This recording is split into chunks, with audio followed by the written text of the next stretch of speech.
नमस्कार, हम प्रतिमा चौधरी। दोपहर 3 बजे के भोजपुरी समाचार में स्वागत बा। सबसे पहले प्रमुख समाचार। प्रतिनिधि सभा विघटन लगायत मुद्दा के संवैधानिक इजलास में सुनवाई जारी। न्यायाधीश कार्तिया भट्टराई इजलास में ही रही हन। कैंसर संस्थान के नाम में स्थापित स्वास्थ्य प्रतिष्ठान के स्वायत्तता में अतिक्रमण न करेला कांग्रेस के चेतावनी। सक्षम प्रतिष्ठान ही अध्ययन अनुसंधान खातिर उपयुक्त होने के जिक्र। वैदेशिक रोजगार कार्यालय द्वारा आज से हर बुध के अंतिम श्रम स्वीकृति देवे के निर्णय। सप्ताह के एक दिन तहातल से श्रम स्वीकृति जारी होगी। भारत के उत्तर प्रदेश स्थित कानपुर में भयल सवारी दुर्घटना में कमती में 17 जने की मृत्यु, 30 जने घायल। यूरो कप फुटबॉल के तैयारी में रहल फ्रांस के महत्वपूर्ण खेल में शानदार जीत। बुल्गारिया 3-0 से हारल।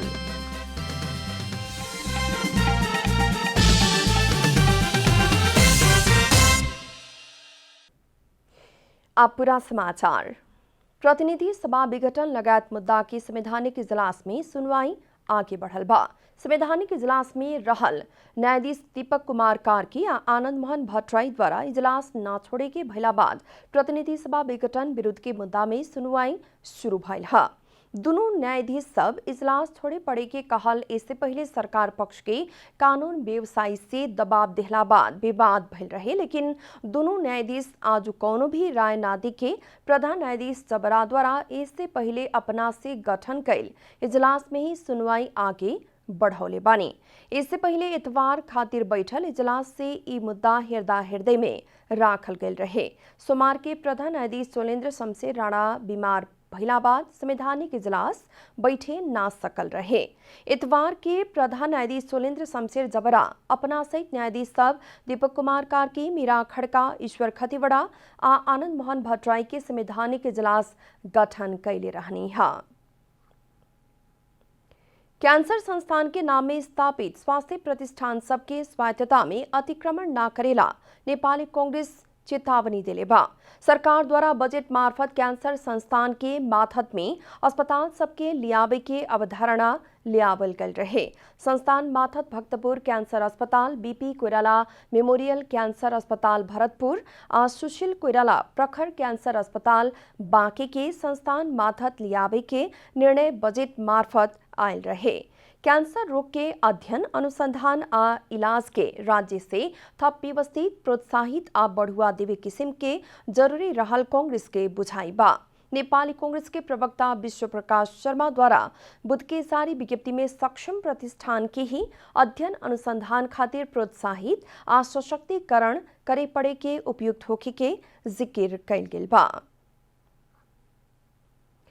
वैदेशिक रोजगार कार्यालय द्वारा आज से हर बुध के अंतिम श्रम स्वीकृति देवे के जनावल गेल बा। वैदेशिक रोजगार विभाग अंतर्गत के वैदेशिक रोजगार कार्यालय तहाचल द्वारा सप्ताह के एक दिन श्रम स्वीकृति जारी करे के निर्णय कैल गेल है। कोरोना संक्रमण नियंत्रण तथा रोकथाम के ध्यान दिहत 2077 वैशाख 24 गते से कार्यालय द्वारा भौतिक रूप में उपस्थित होकर लेवे पड़े वाला सेवा बंद कल गेल रहे। यह बीच ऑनलाइन मार्फत श्रम स्वीकृति लेवे के व्यवस्था मिलावल गेल रहे। राष्ट्रीय सभा सदस्य में निर्वाचित दृग नारायण पांडे पद तथा गोपनीयता के शपथ ले बानी। लुम्बिनी प्रदेश से राष्ट्रीय सभा सदस्य में निर्वाचित पांडे के आज राष्ट्रीय सभा अध्यक्ष गणेश प्रसाद तिमिल सिन्हा पद तथा गोपनीयता के शपथ करौले बानी। जेठ 7 गते लुम्बिनी प्रदेश तरफ रिक्त रहल राष्ट्रीय सभा सदस्य में एमाले के चंद्र बहादुर खड़का के हरावत पांडे विजयी भयल रहने। कांग्रेस से उम्मीदवार बनल पांडे के माओवादी केंद्र, एमाले के माधव नेपाल समूह, जसपा के उपेंद्र यादव पक्ष और जनमोर्चा से सहयोग कल गेल रहे। पद तथा गोपनीयता के शपथ लेहला बाद पत्रकार सब संगे बातचीत करत पांडे संघीयता में स्थानीयतः आ प्रदेश द्वारा मिले वाला अधिकार खातिर अपना से मजबूत किस्म से आवाज उठावे के भी बतौले बानी। दोसरका चरण के कोरोना वायरस के संक्रमण से कंचनपुर में अभी तक 176 जने के मृत्यु हो चुकल बा। जिला स्वास्थ्य कार्यालय कंचनपुर के मुताबिक जेठ अंतिम सप्ताह तक 176 जने के कोरोना के चलते मृत्यु भइल है। मृत्यु होके वाला में महिला से बेसी पुरुष बाड़न। मृत्यु होखेवाला में पुरुष 122 और महिला 54 बाड़े। स्थानीय तह मुताबिक भीमदत्त नगरपालिका में सबसे बेसी 97 और लालझाड़ी गाउँपालिका में सबसे कम 1 जने के ही मृत्यु भइल बा। भीमदत्त के बाद बेदकोट नगरपालिका में 16, दोधारा चांदनी में 14, बेलौरी में 13, कृष्णपुर में जनावल गइल बा। भोजपुरी समाचार में आप छोड़ विश्राम।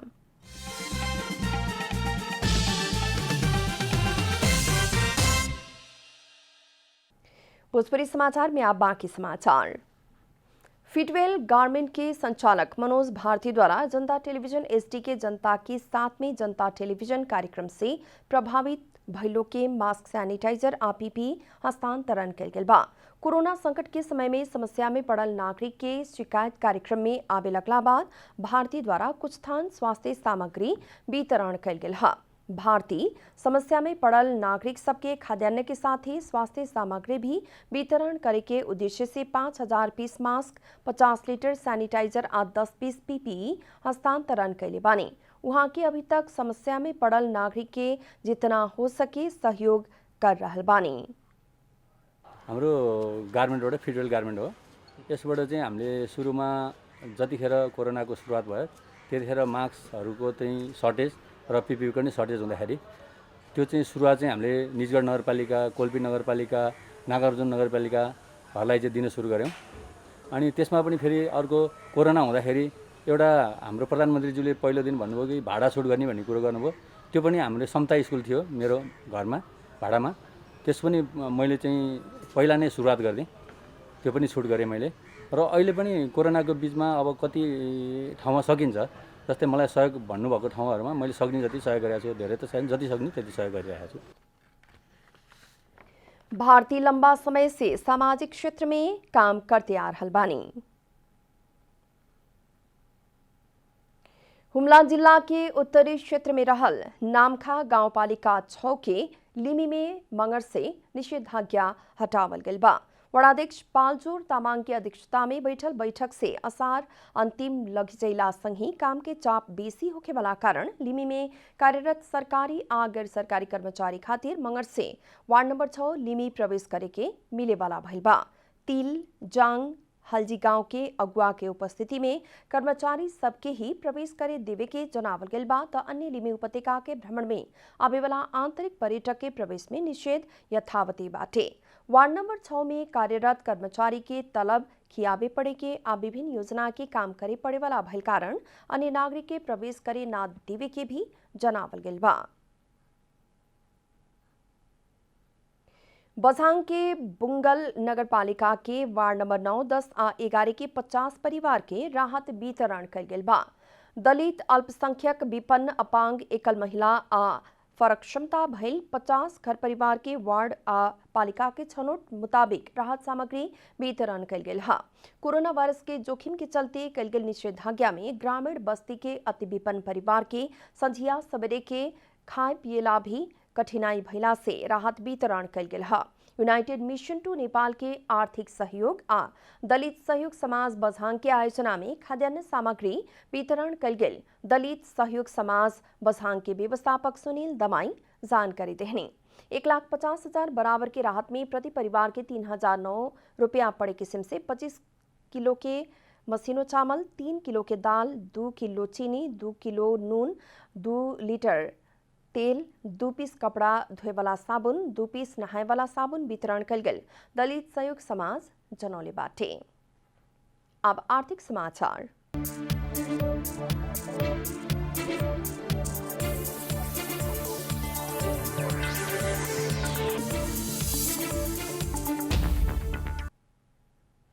आज सोना प्रति तोला 100 रुपया से बढ़ल बा। आज सोना प्रति तोला 100 रुपया से बढ़ के 94,200 रुपया कायम भइल नेपाल सुन चांदी व्यवसायी महासंघ जनौले बाटे। वही लेखा तेजाबी सोना आज प्रति तोला 100 रुपया से ही बढ़ के प्रति तोला 93,700 रुपया कायम भइल बा। इन्हें चांदी मंगर के तुलना में प्रति तोला 5 रुपया से घटत 1,350 रुपया कायम भइल महासंघ जनौले बाटे। भोजपुरी समाचार में फिर छोट विश्राम।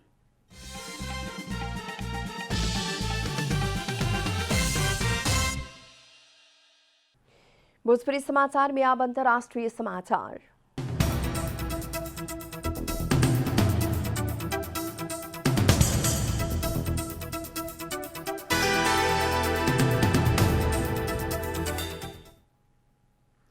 भारत के उत्तर प्रदेश स्थित कानपुर में भयल सवारी दुर्घटना में कमती में 17 जने के मृत्यु भयल बा।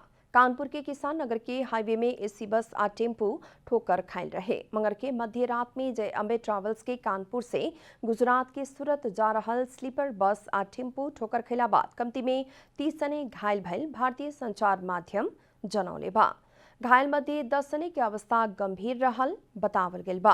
दुर्घटना के समय में उ गंभीर घायल सबके अस्पताल में पुगावेला एम्बुलेंस कम भइला से बहुत ही कठिनाई भइल समाचार में उल्लेख कल गेल बा। बस में करीब 115 जने सवार रहे। उ लोग सभे बिस्कुट कारखाना के कामदार रहल बतावल गेल बा। दुर्घटना में मृत्यु होखे वाला परिवार के प्रदेश सरकार द्वारा जनही 2 लाख रुपया राहत देवे के घोषणा कल गेल बा। भारतीय प्रधानमंत्री नरेंद्र मोदी भी मृतक के परिवारजन के जनही 2 लाख रुपया देवे के आ घायल के 50,000 रुपया देवे के घोषणा कैले बानी है। आप खेलकूद समाचार।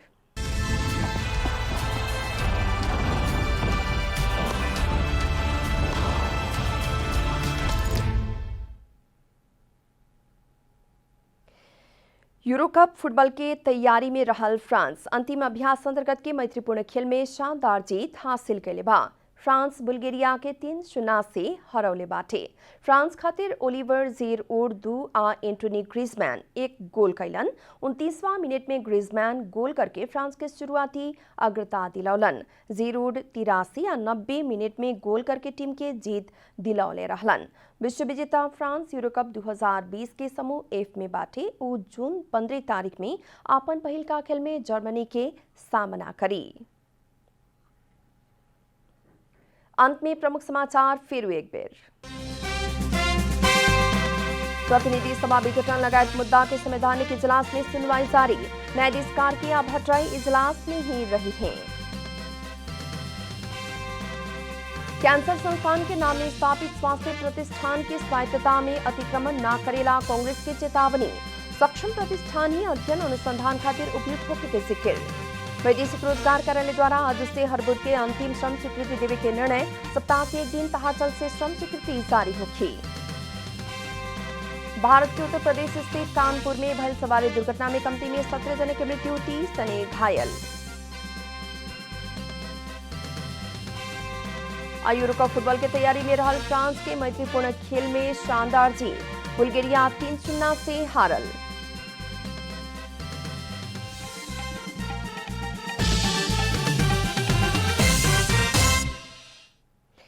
एक साथ भोजपुरी समाचार अभी खातिर इतना ही। जनता द्वारा जनता खातिर प्रसारित जनता टेलीविजन के कार्यक्रम सब अपने यूट्यूब, ट्विटर, फेसबुक हमने के वेबसाइट जनतासमाचार.com में भी पढ़ आ देख सकता नहीं लोग। सूचना में अपने के सहभागिता, समय में समाचार, हमने की प्रतिबद्धता। नमस्कार।